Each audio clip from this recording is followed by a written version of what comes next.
Copying data from Microsoft Word to Microsoft Excel is important because it allows you to convert unstructured text into organized, analyzable data.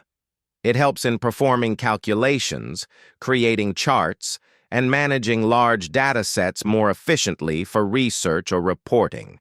This is a monthly sales report about a specific company, and I need to copy this table from the Word document into the Excel. So how can I do it? Let's follow the steps. Simply select this table, copy this table from the Microsoft Word document, open Excel document, and simply paste it with the Control-V. Now you can select different formats for this table as well. Click on the formats you like and select any one of the table according to your requirements.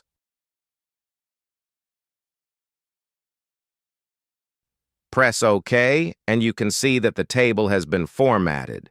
You can also change the sorting orders of the months, of the customers, names, etc. Thank you for watching.